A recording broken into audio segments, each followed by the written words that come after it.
On News Hour tonight, residents of Dadara thrown into mourning as village head, 5 others killed in bandits' attack in Katsina. Woman in Kano arrested for attempting to kidnap 5-year-old child. Motorists exited as Governor Zulum reopened Dikwa Gambaru Road closed to users because of insurgency. And Argentine police arrest suspected drug dealers as 22 die after consuming adulterated cocaine. Hello and welcome to the program. It's 9 p.m. here in the nation's capital city. I'm Zainab Bala. Now, residents of Dadara village in Jibia, Katsina State are mourning the killing of the village head of Yangayaya and 5 others by bandits.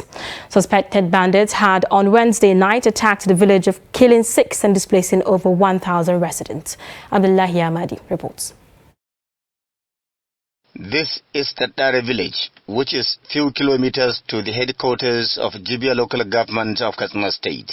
Though normalcy has returned to the village, with many going about their businesses, but over 1,000 people were said to have fled to some communities in the neighboring Niger Republic. One can easily notice people gathering in groups discussing the unfortunate situation that befell the community on Wednesday. Most of the people here are gripped and emotionally disturbed, full of fears and uncertainty of the possibility of further attacks by the bandits. The securities run for their lives and took cover in our houses. The bandits attacked with sophisticated weapons. It is overwhelming.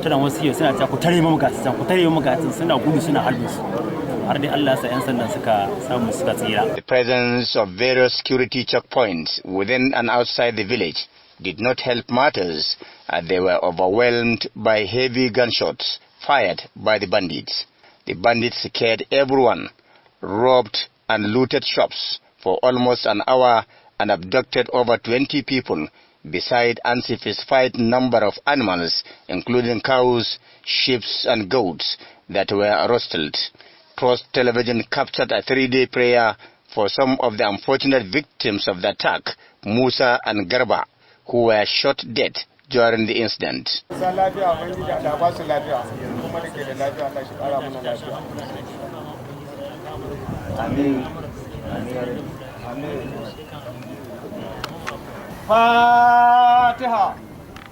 Malam Abubakar Dadara, the father of one of the victims, who was among the abductees, escaped with a fracture on his hand.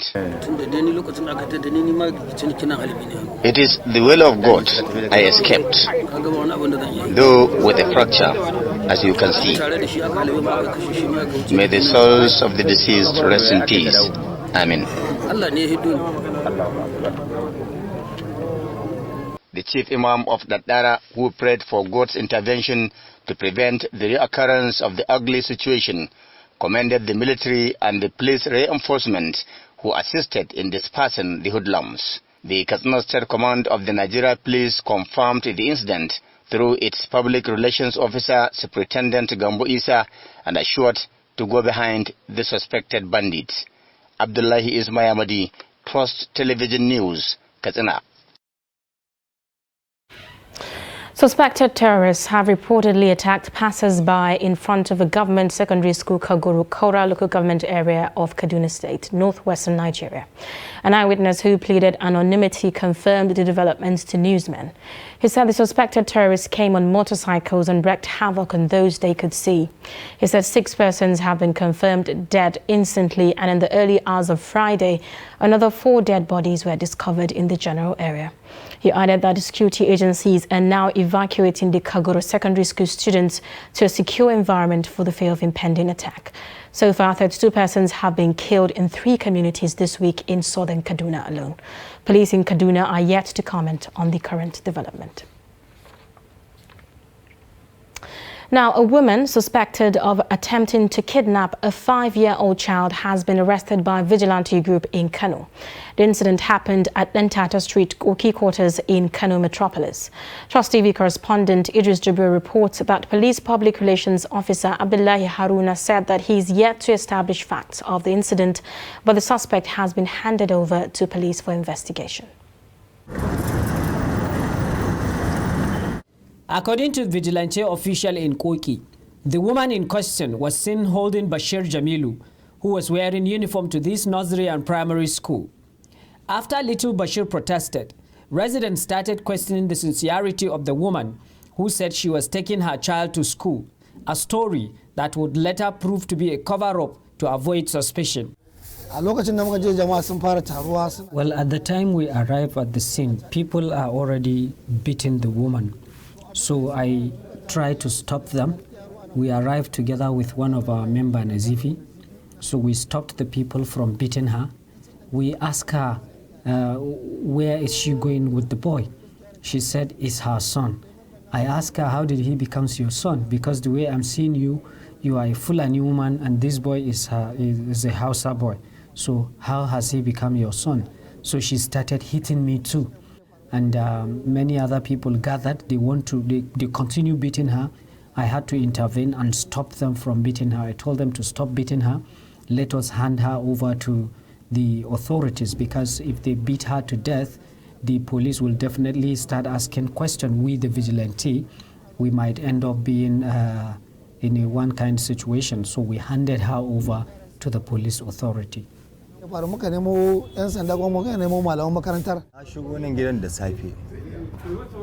I came to the office in the morning and I saw one woman and one little boy dragging. She was dragging him and the boy was crying, saying, my mommy, my mommy. So I asked the woman, where are you going? And she said it's her son. So later I called my members. I told them that, look, I want you to look after this woman very carefully. Later, I was in the market when my members called me to confirm to me that that woman was indeed a kidnapper. She was trying to kidnap the boy.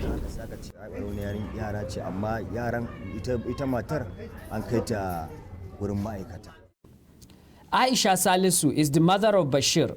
She said she was at home when vigilante official called her to identify the identity of the boy and confirm if she has any relationship with the suspect who claimed that Bashir is her son. Immediately I went out, I saw them dragging my son as the woman was shouting and claiming my son to be hers. So when the people there saw me, they shouted, "That's the mother of the boy." So she turned towards me and began to beat me, asking if I am the mother of the boy. The boy was also crying, calling out my name, "Umma, Umma." So I grabbed him and entered the school. After that, the police came and arrested her. I didn't even know that she was arrested until I came out and wanted to go home. Then I heard people saying they have taken her to a police station in Jakarta, and so we followed. Meanwhile, as at the time of filing this report, the Kano State Police Command is yet to make any official statement on the incident, but Aisha confirmed that she has been invited to the State Criminal Investigation Department. Idris Jibril, Trust TV News, Kano. Child abduction seemed to be the order of the day. Now, the recent killing of a 5-year-old girl in Kano, Hanifa Abubakar, has raised concerns over safety of school pupils in the hands of their teachers. President of the National Association of Proprietors of Private Schools, Otumba, however, said that the association is working with quality assurance departments of government ministries to carry out school evaluation to ensure the safety of children. I think we should not allow sentiment and emotion to becloud our reasoning. It is clear that people should be allowed to practice their religion without any intimidation, without any disturbance. However, religion also has to be practiced without causing any assault or bringing any disaffection among those who share the same building. So there are laws and policies in every organization. Schools who are who have their policies to run a secular school, of course, might have their mode of dressing clearly stated. And if this is stated and it does not allow for hijab, I think there should be respect for such policy. And where the school also allow people to dress according to their religious beliefs, that also should be allowed. To me and to my association, nobody should be discouraged to practice his or her religion. Also, people should respect the policies and principles of organizations that have order. There you go. Borno State Governor Professor Babagana Zulum has reopened the busy Dikwa-Gambarungala Road after it was partially closed due to activities of Boko Haram insurgents. Zulum also donated 20 new Hilux vehicles to the military, civilian JTF and hunters for the patrolling of the road. The governor, joined by the theatre commander of Joint Military Task Force in the Northeast Operation Hatlinkai, Major General Christopher Musa, and other senior military officers and top government officials, flagged off the reopening of the road for commercial activities Friday at Muna Entrance Gate in Maiduguri. We know this is something that is desirable and something that is exciting and something that we want for the people of Borno State. This is part of the peace effort. With this, there will be development. With development, there will be less challenges on security. That led you for this great achievement, Your Excellency, and we thank God for you and thank God for all the things you are doing to Borno State and especially to members of the armed forces and other security agencies. We want to encourage you not to relent, not to be discouraged, because I know the challenges are enormous. Together we assure you of our cooperation, of our support in every aspect to ensure that Borno State and the Northeast in general is peaceful for human existence and for life to come back. Gambarungala Maiduguri Road was closed a few years ago because of the insurgency. However, the road was reopened about 3 years ago, but with limited access to the Ayukura movement. This morning, we are witnessing the reopening of the road from Dikwa to Gambarungala Road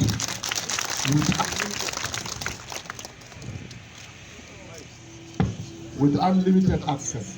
Government has provided critical other logistics needed to support the picketing of the road by the Nigerian armed forces and other security agencies.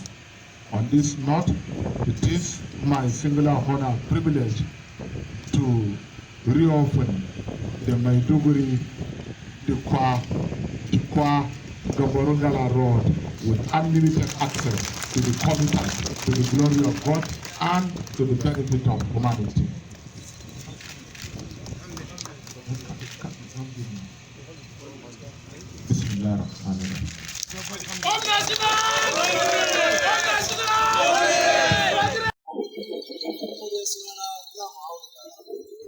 This road is very important to us. We are very excited. Over 10 cars were towed yesterday and many are set to hit the road. We appreciate the Borno State Governor for his support. We only need to work together.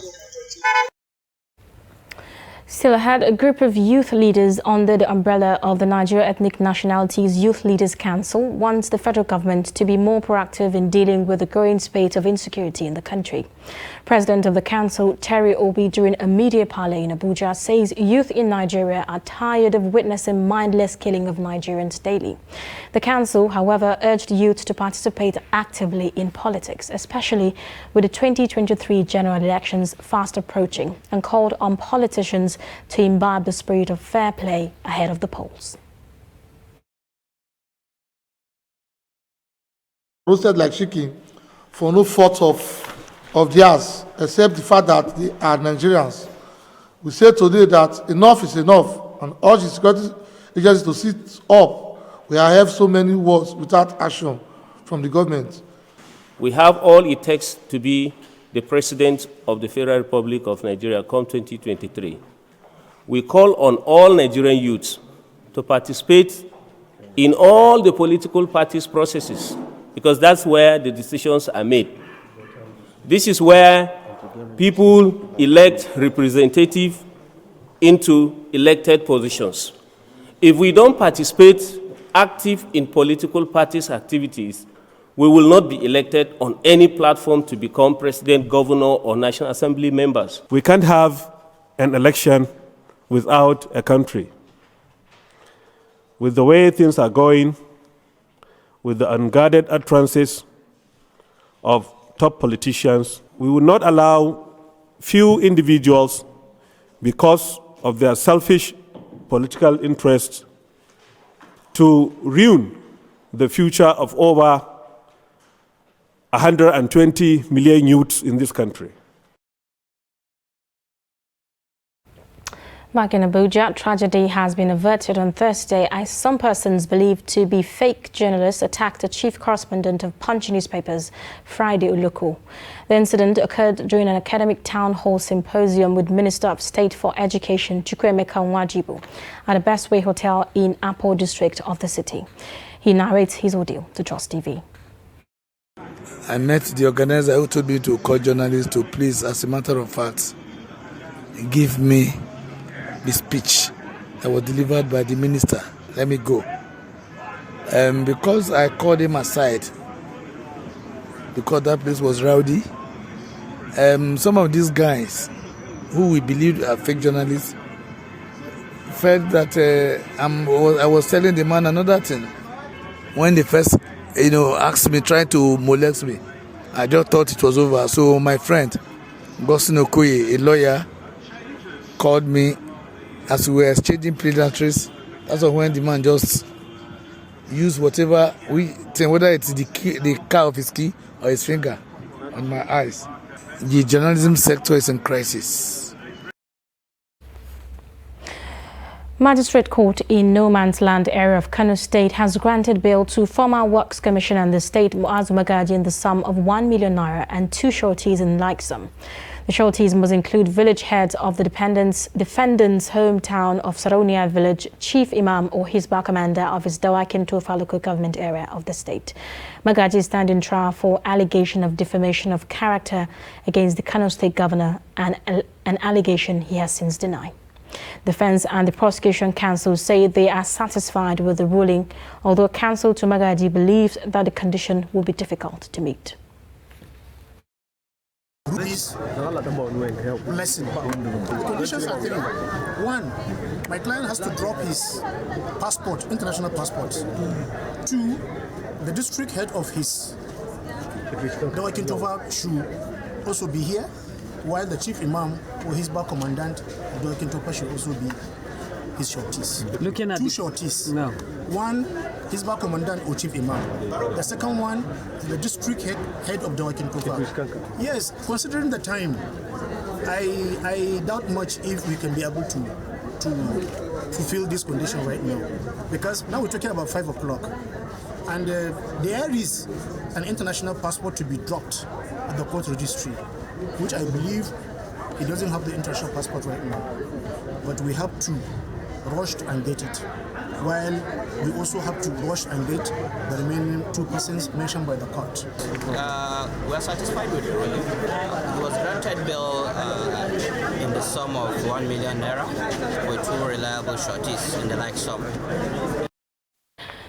You're watching News Hour on Trust TV. Coming up. As Facebook marks 18 years in existence, some users express divergent views. Stay with us. Coronavirus disease, COVID-19, is an infectious disease caused by SARS-CoV-2 virus.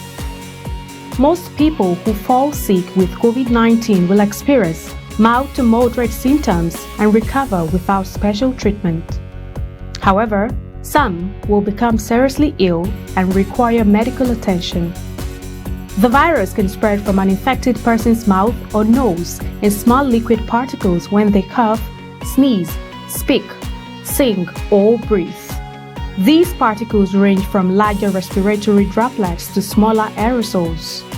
You can be infected by breathing in the virus if you're near someone who has COVID-19 or by touching a contaminated surface and then touching your eyes, nose, or mouth. The virus spreads more easily indoors and in crowded settings. Maintain a safe distance from others at least 2 meters even if they don't appear to be sick. Wear a mask in public, especially indoors or when physical distancing is not possible. Clean your hands often. Use soap and water or an alcohol-based hand sanitizer. Cover your nose and mouth with your bent elbow or a tissue when you cough or sneeze. Stay home if you feel unwell. Get vaccinated. Properly fitted masks can help prevent the spread of the virus from the person wearing the mask to others. Masks alone do not protect against COVID-19 and should be combined with physical distancing and hand hygiene. Protect yourself and others around you by knowing the facts and taking appropriate precautions. Follow advice provided by your local health authority. This message is brought to you by Trust TV.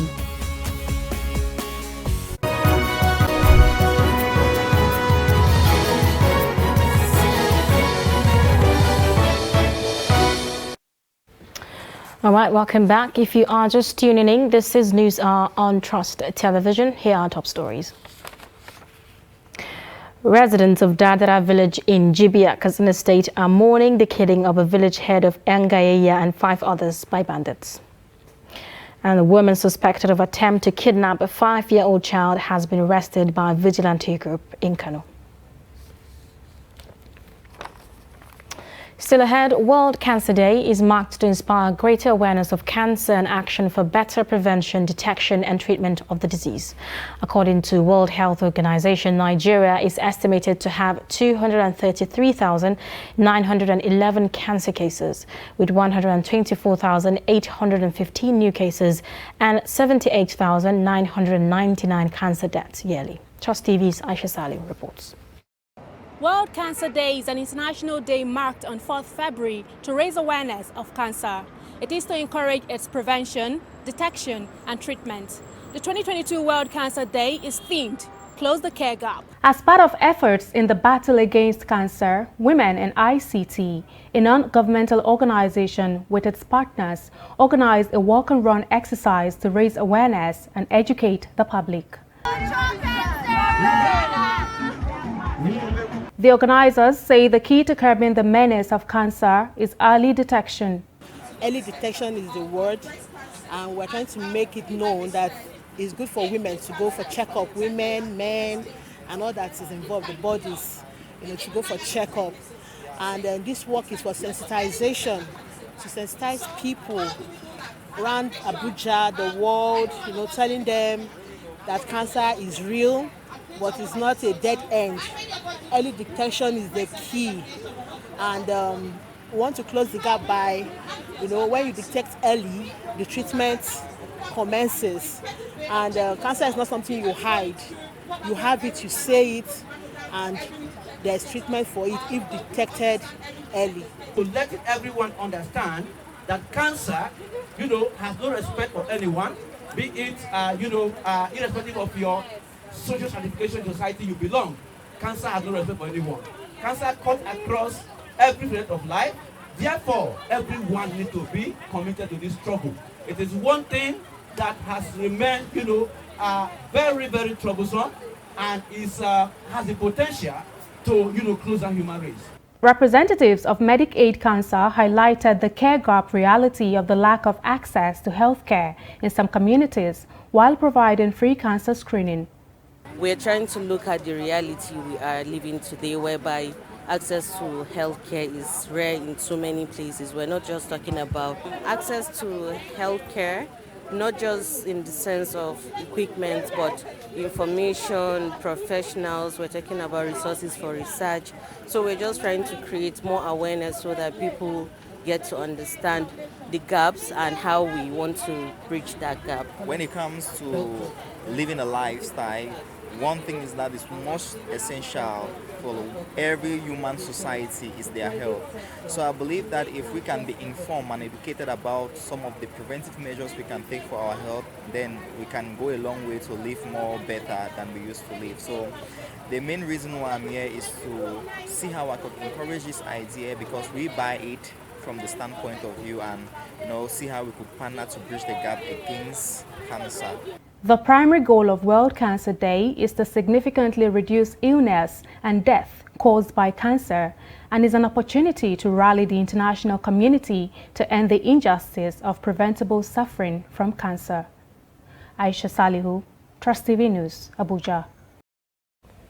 There you go. Similarly, Nigerian Cancer Association and the Nigerian Medical Association, in collaboration with Mandate Health Empowerment Initiative, have underscored the need for awareness creation towards prevention of cancer. Adam Umar, president of NCS, said this on Friday at the 2022 World Cancer Day News Conference in Abuja. This year of the Close the Care Gap campaign is all about understanding and recognizing the inequities in cancer care around the globe. It is about having an open mind, challenging assumptions, and looking at the hard facts. Inequity in cancer care costs a lot of lives. People who seek cancer care are hit by barriers at every turn. Income, level of education, location, and discrimination and assumptions based on ethnicity, gender, sexual orientation, age, disability, and lifestyle.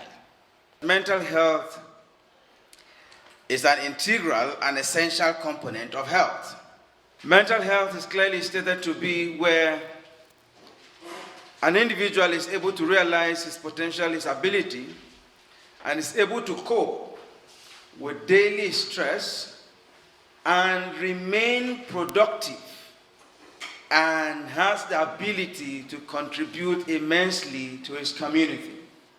Mental health is fundamental to our collective and individual ability as humans to think, to emulate, to interact with each other, to earn a living, and to enjoy life.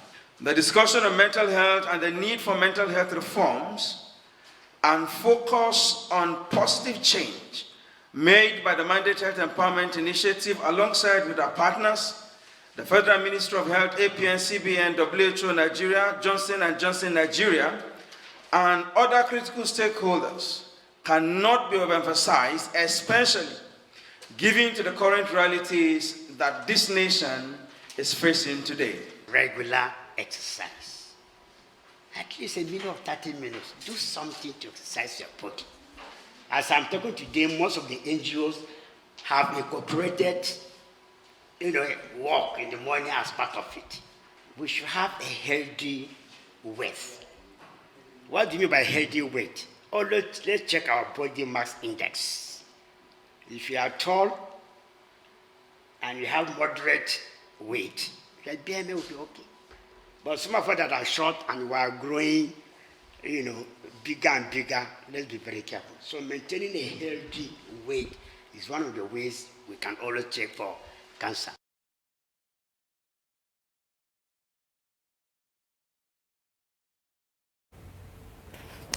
Now let's shake it off a bit. Many use social media to link up with friends and relatives, while some use the platforms for business purposes, others spread fake news and hate speeches. One of these social media sites, Facebook, frequently used, is 18 years old in existence, and Trust TV's Nafisa Abdullah took it to the streets. Facebook, one of the most popular social media platforms, established in 2004 by Mark Zuckerberg, marks its 18th year of existence. The platform, known for connecting people all over the world, has now become an avenue for business opportunities. Facebook, true to its founding values, it's an application that helps to connect people together. And so far, it has actually even gone beyond that. It has connected people together, businesses together. It has helped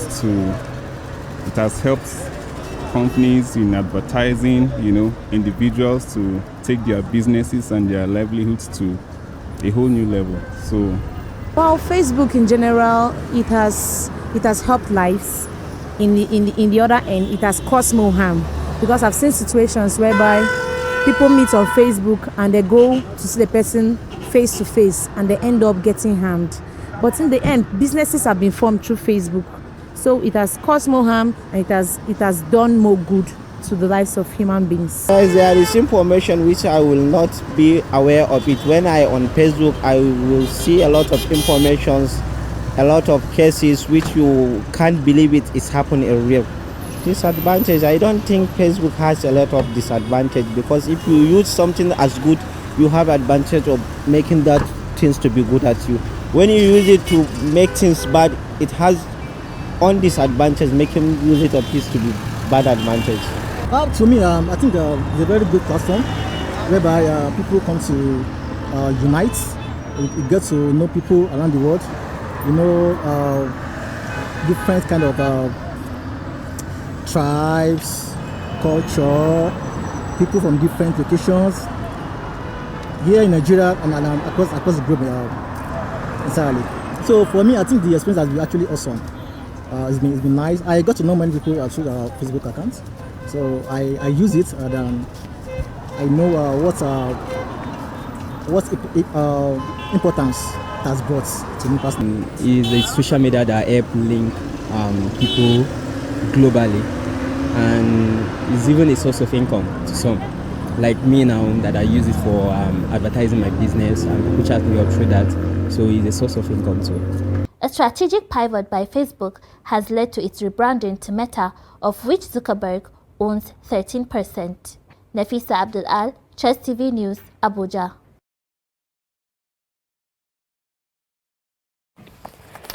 Police Service Commission want female with good character to join Nigeria Police in order to deal with rising insecurity in the northeastern and northwestern part of Nigeria. This comes to the fore during sensitization program on police recruitment exercise for Bauchi and Gombe states held at Government House, Bauchi. Adamu Imam completes the story. During the one-day sensitization program, the representative of various groups and individuals were present at the event. On behalf of the Police Service Commission, Justice Clara Ogunbi challenged the stakeholders to do the needful to ensure the best people field into the Nigerian police force. Somebody else from outside will not know better. And again, we would want those who are credible and those who are credit-worthy to join the police. We do not want criminals to join the police. That is why the traditional rulers are really involved. They know all those within their community to screen them and to make sure that the right caliber of person come into the police force. So also, Bauchi State Commissioner of Police Umar Sanda lamented that the low participation of the actual indigents from the Northeast Zone says is a source of concern. And therefore, we would like you people to encourage people with good characters to join the police. That will help us in no small way. A policeman is someone that is given a lot of trust. And in the event that that trust is broken, then the society is in trouble. And so, please make sure that people that join the police from your vicinity or from your localities are people of good character. One of the issues during the discussion at the event is women participation. Alheri Adams says one of the big problems is illiteracy from the women's folks in some local communities throughout the Northeast Zone. Most of our women here are not that literate to go through the computers. You'll find out that most of the people from the remote areas, they don't even know how to operate computers. And at the end of it all, you see that it's WAEC. They are using WAEC people to do the examination, of which some cannot go through these computers and make use of it. That's why the women are not being participated well in the recruitment. Bauchi State Head of Civil Service called on the traditional rulers to desist from approving indigenship certificate randomly. According to him, that will help the Bauchi and the entire Northeast region to have equal representation at the point of new intake. Adam Imam, Trust TV News, Bauchi. Deputy Speaker of the Zamfara State House of Assembly and the Chairman House Committee on Public Account, Musa Bawa, has submitted a document for the impeachment of the State Deputy Governor Mahadi Gusau to the Speaker of the Assembly. The report. I'm presenting this document to Right Honorable Speaker Nasir Mu'azu Magaria for the impeachment of Deputy Governor Zamfara State. The Speaker of the State Assembly, Nasiru Mu'azu, after receiving the document, said the Deputy Speaker and Chairman House Committee on Public Account presented to him a document for the impeachment of the Deputy Governor. He assured that he will treat the document in accordance with the Constitution of the Federal Republic of Nigeria, 1999, as amended. As we are here on my office before me, Deputy Speaker and the Chairman House Committee on Public Account, he was forwarded to me a notice of impeachment of Deputy Governor of the President Barrister Mahadi Gusau. I receive, and I'm assure you that I will treat it according to the provision of the Constitution of the Federal Republic of Nigeria, 1999, as amended. Members of the Assembly are accusing the Deputy Governor of breach of Constitution, abuse of office, and financial fraud. The Speaker of the State Assembly is expected to study the document, after which the content would be made public. Members of the Harmonization Committee on Constitutional Review have promised to discharge their duty with high sense of responsibility with the interest of Nigeria and its people at heart. This assurance is given by the co-chairman of the Joint Committee, the Deputy Senate President Ovie Omo-Agege, and Deputy Speaker House of Representatives Idris Wase in Abuja. They praise the support, commitment and cooperation of members, Foreign Commonwealth Development Office, the European Union, advocacy group and consultants who work tirelessly to ensure the exercise is successful and complete for early transmission to states. By way of recouching, making additional provisions, rejecting and even introducing entirely new bills on account of various advocacies and agitations on some issues of overriding national concern. I believe that some of us will be seeing some of the bills for the first time. As such, it is incumbent on us to painstakingly consider them clause by clause. Let me reiterate, it will not be an easy task by any means. We have 2 working days in this retreat, and I wish to encourage each and every one of us to give the work all the attention it deserves, especially as we have limited time to present this report and transmit to the State Houses of Assembly in line with our revised timetable and program of activities of the National Assembly this year. Assembly before the end of this February. May God help us, may God be our guide. Thank you very much. And I'm seeking for maximum cooperation from all of us so that we can deliver. I know there's a lot of misunderstanding yet about these provisions, but I think it's really key that the National Assembly considers that this would be a significant landmark achievement were it to examine thoroughly the implications of the proposal to create special additional seats for women only to contest. It would help to leave a certainly indelible mark by the 9th National Assembly. House of Representatives Ad Hoc Committee on the State of Refineries in Nigeria has begun investigation into the current state of the country's 4 refineries and the amount spent on the turnaround maintenance of the national assets. The chairman of the committee, Representative Ganiu Johnson, who speaks to journalists after the inauguration of the panel, says that stakeholders in the petroleum sector would soon begin to appear before the lawmakers. Representative Johnson also said that the committee would also engage the services of consultants in the sector to verify the information to be made available to the panel.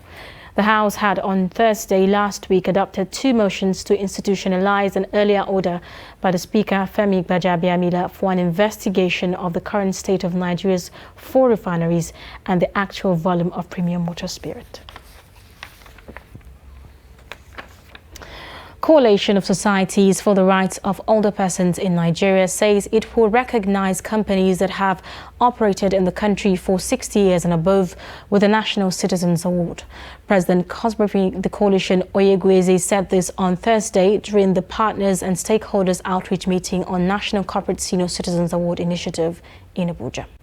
The National Corporate Senior Citizen Award Initiative is a national strategic innovative initiative with international focus, designed to help our country create and develop institutional memory, reference, and award protocol for corporate senior citizens from 60 years above, with a view to appreciating their sustainability, capacity, service delivery framework, partnership connect platform with government, with the communities, and their innovative skills that has kept them running for over 60 years. Customs in Katsina State say goods valued at over 69 million naira have been seized in the month of January 2022. The seized goods include 10 second-hand vehicles smuggled into the country valued at over 24 million naira. Others are foreign rice, second-hand clothes and pieces of foreign jackknives, among others. Abdullahi Ahmadi has the details.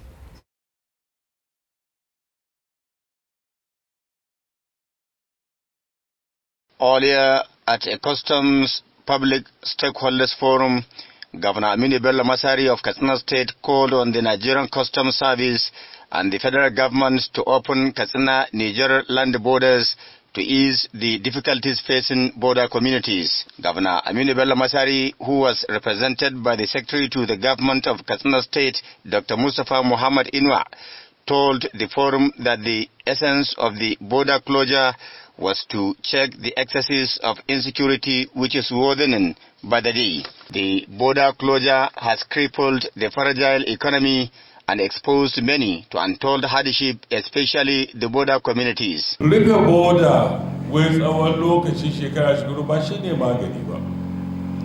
Abinda muke tunani, people are in a serious economic predicament. If you continue to keep borders closed, the problems will continue to persist, and that will be very horrific to the people of the entire north, not only Katsina State.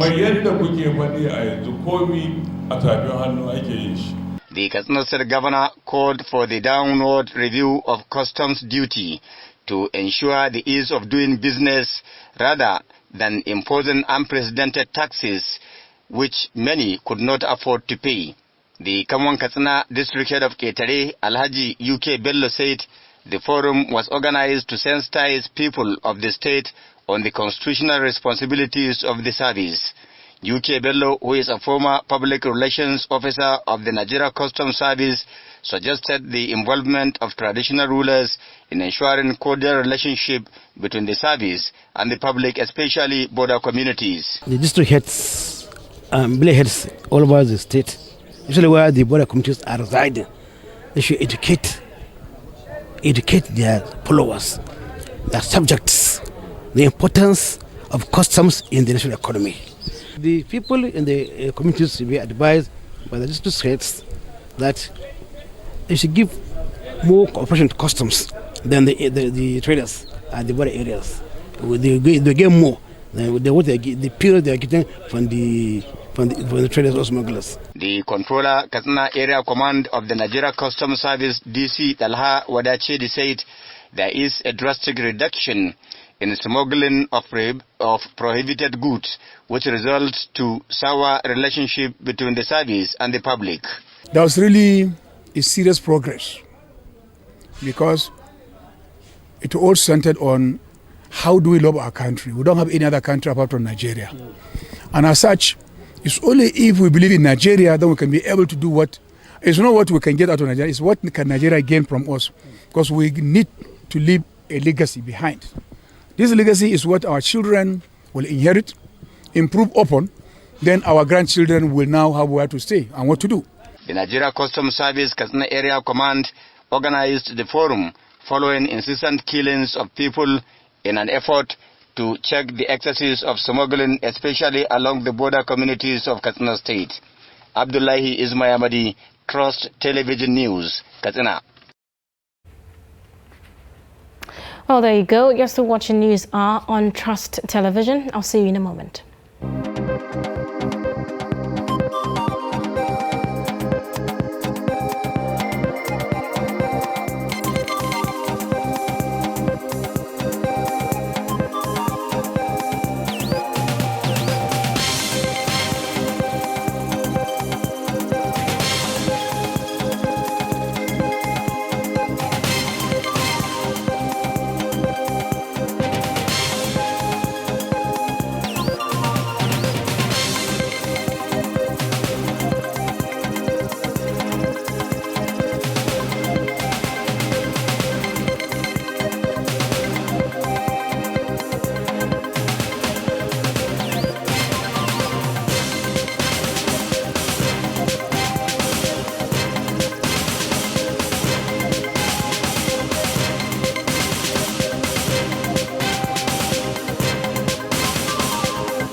Welcome back. Now, moving on, let's join Chamunda Beng for the latest in business.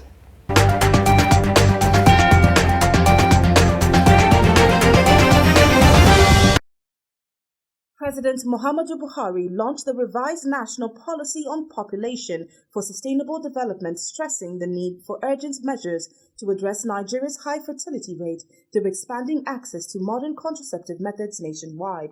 In the same vein, the president also inaugurated the National Council on Population Management, NCPM, chaired by him and Vice President Yemi Osibanjo as deputy chairman, with heads of relevant ministries, departments and agencies as members in Abuja. The new strategy is a product of extensive consultation and nationwide engagement with key stakeholders and interests. According to the president, the overall goal is to improve the quality of life and standards of living of all Nigerians, being one of the major aspirations of the current administration. President Muhammadu Buhari has approved the establishment of a new government agency, the Nigeria Data Protection Bureau, NDPB. The establishment of the agency followed a request made by the Minister of Communications and Digital Economy, Professor Isa Ali Pantami.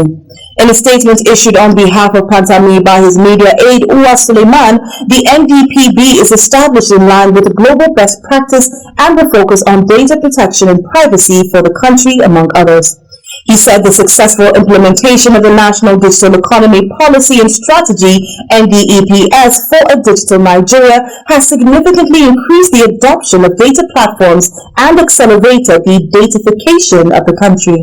Some security agencies have gotten an approval from President Muhammadu Buhari to access the database of the National Identity Management Commission in the course of carrying out their duties. Minister of Communications and Digital Economy Isa Pantami disclosed this while speaking to Nigerian journalists on the sidelines of Leap 22, a technology event currently holding in Riyadh, Saudi Arabia. The minister stated that his office, through the Nigerian Communications Commission, has conveyed the approval to the relevant security agencies. No names of the security agencies were given. Pantami, however, did say the development would enhance security as it would help security operatives to go after kidnappers and other criminals. Federal government said it has spent 3.4 trillion naira of the last year budget on capital expenses as at November 2021. This represents 74% capital budget performance of the 2021 budget, for which 4.569 trillion naira is estimated to be spent in the 2021 budget year on capital expenditure. Of 3.4 trillion naira released, 2.98 trillion naira or 83% was released to ministries, departments and agencies MDAs for capital projects. 369.9 billion naira was for multilateral, bilateral project-tied loans and 49.52 billion naira to government-owned enterprises (GOEs) capital expenditure. Minister of Finance, Budget and National Planning Zainab Ahmed confirmed the release in Abuja at the symbolic check presentation ceremony of 2021 Sovereign Sukuk issue proceeds of 250 billion naira to the implementing ministries. The ministries that benefited from Sukuk proceeds are the Ministry of Works and Housing, Federal Capital Territory, and Ministry of Niger Delta Affairs. Federal Inland Revenue Service (FIRS) has disclosed that it generated the sum of 4.396 trillion naira in taxes from non-oil sector in 2021 compared to 2.507 trillion naira collected in 2017. This was disclosed by the FIRS Chairman Mohammed Nami in the service's 2021 performance update. According to the performance update, the nation recorded a consistent increase in tax collection from the non-oil sectors of the economy in 2021, speaking at 69% from 38% in 2017. Nami stated that the surge in taxes from the non-oil sectors was primarily due to the adoption of the Tax Pro Max solution and other strategic reforms implemented by the service. That's all for business news. I am Shamun Dadin. And away from business, Argentine police on Thursday seized vast quantities of cocaine likely laced with opioids and made several arrests after 22 people died and dozens ended up in hospital poisoned in Buenos Aires. Provincial Health Minister Nicolas Replac said 20,000 doses of the adulterated substance were confiscated from the area of Buenos Aires where it had been sold. Health authorities issued an epidemiological alert after deaths in western suburbs of Buenos Aires among people who had taken the cocaine. More than 80 were admitted to 10 hospitals, some in critical condition, and 20 remained on mechanical ventilation on Thursday. Police arrested 3 members of a drug gang in the poor suburb of San Martin accused of having distributed the drug mix. Now, Myanmar's military government has filed an 11th corruption charge against removed leader Aung San Suu Kyi, the latest in a variety of indictments against the Nobel laureate who faces more than 150 years in prison. The new case is announced on Thursday as the military reportedly launched fresh attacks on the civilian population in the northwestern Sagaing region, with troops allegedly burning up to 400 houses, forcing thousands of residents to flee. The military's information team said in a statement that police filed a further corruption charge against Aung San Suu Kyi for allegedly receiving $550,000 as a donation for a charity foundation named after her mother. The statement gave no details on when court proceedings will begin. Suu Kyi is already sentenced to 6 years in jail for incitement against the military, breaching COVID-19 rules and breaking a telecommunications law. Although she'll remain under house arrest while she fights other charges, each corruption charge carries a possible 15-year jail term. And in sports, Gombe United defeats Mountain of Fire Ministry in the 10th match of the Nigerian Professional Football League. The Savannah Scorpions scored 3 goals in the first half of the game, the first time the team is recording a big win in the MPFL this season. Ibrahim Ismail reports from Pantami Stadium. Yusuf Abdulaziz scored the first goal just 9 minutes from the kick-off after he received a long pass from Kelechi Chimeze. Midfielder Mohamed Aminu scored the second goal in 41 minutes, which is his first goal in the season. In 42 minutes, Yusuf Abdulaziz scored his second goal in the match and the third goal by the Savannah Scorpion after a launch from Abubakar Saad against Mountain of Fire Ministry MFM FC from Lagos. It is a very good one. If you consider what we have been going through, it has not been easy, particularly most of our matches in the south. We would use 2 days to travel. When we went to Sunshine, the same thing. I think we arrived there around 6 o'clock, around this time. So that was the only time we had to rest. Even when we were going to Kwara, the same thing. But on coming back home, I believe the boys, they are focused. Since we have broken the genes of goal scoring, and I believe the other day I said it, we'll continue to build on it. Okay, Coach, 3 wins, 10 games. What's the way forward? It's a work in progress. We'll continue from where we stop. If you look at the league, generally, if you assess our team, our performances on the road has not been good. Since we picked points against Nasarawa United, I don't think we have gotten any point again. But we'll keep working until we make sure we get it right. Players of Mountain of Fire Ministry MFM tried very hard to gain points, but to no avail. I feel so bad because the players refuse to play to instruction, and so that is why we concede those cheaply goals in the first half. Are you saying that your team deserve a defeat? No, But I said, I watched Gombe once, and I tried to look at the way they're playing and give instruction to my players. But you know, players, when they get to the field of play, they do whatever they like, and they lack instruction, and that is why we concede those cheap goals. Okay. What does this defeat mean for you? We are in 20, and I think it's not helping the team at all. This is a bad result for the team, and so we are still going. We are not going to relent. We're still going to continue to work hard to make sure we try our possible best if the team can move up from the bottom. This is the first time Gombe United is scoring 3 points in a match this season of the Nigeria Professional Football League. Yeah, brilliant game from Gombe United. Scored beautiful goals earlier in the game and killed the game in the second half. From the Pantami Stadium, Gombe, Ibrahim Ismail reporting for Trust TV.